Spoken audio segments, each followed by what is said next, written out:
Research into the science of ageing has revealed that the brain and body are incredibly flexible and can be nurtured through social and physical activities, suggesting that not all treatments need to be medical. Nick Thatcher found out how Royal Voluntary Service is demedicalising ageing so that more older adults can enjoy a better later life.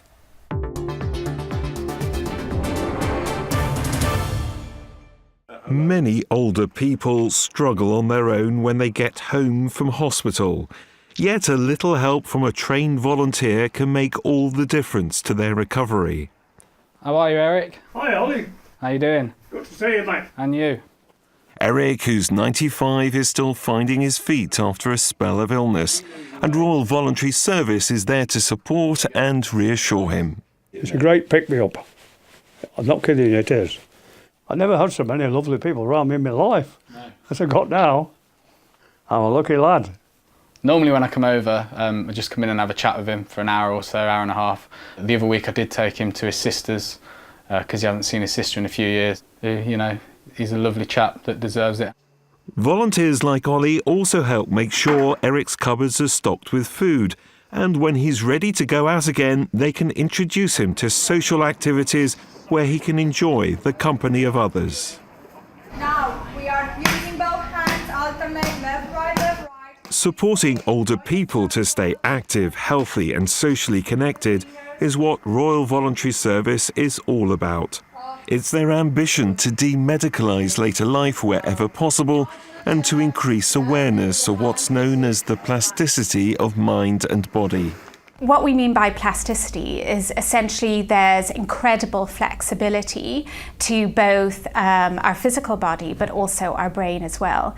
That's why sort of keeping physically active through, say, resistance-based exercises is so critical for maintaining your muscle mass and strength. But also staying socially connected as well is really important to support healthy brain aging. What we eat becomes increasingly important in later life. We need more protein to sustain muscle strength and mass. We also need more micronutrient and micro-dense sort of foods to really support cognitive function. And this is where our volunteers come in. Simple exercise like this is great for staying active, but it's also an opportunity to catch up with old friends and to make new ones, to have fun, share common interests, and to get out of the house. Every week, we do something different, and the atmosphere is fantastic. Actually, I had a back problem when I came, but it seems quite a lot now. It's good. Yeah. I think a lot more elderly people ought to join in things like this. And simple interventions like this can also benefit the health service. For hospital readmissions increased by 86% for those over 75 in the 10 years to 2014.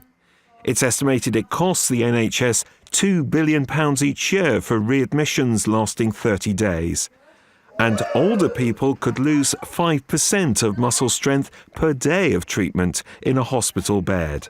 One of the biggest challenges for many NHS trusts is that people are spending longer in hospital. It's more difficult to discharge them, and often when they are discharged back into their own home, they to use the word bounce back within quite a short period of time. That has financial consequences for the NHS trusts.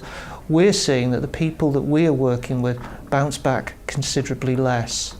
In fact, about 50 to 60% less than the national average. We're getting some fantastic results from our patients. Our patients who come in contact with the Royal Voluntary Service talk very openly about the really engaging experience. It's not just about the exercise, it's about the social interaction, the conversation, and the CQC report from Morecambe Bay particularly noted the use of volunteers was excellent. It was delivered in a partnership model, and volunteers are very much integrated into the way in which we do business. Royal Voluntary Service is there to support older people in what is often a challenging time in their lives. On Saturday I'll be here again. Jolly good. Take care of yourself. And for Eric, the help he's received from on the ward to back at home is making all the difference in supporting his recovery and helping him to know he's not alone.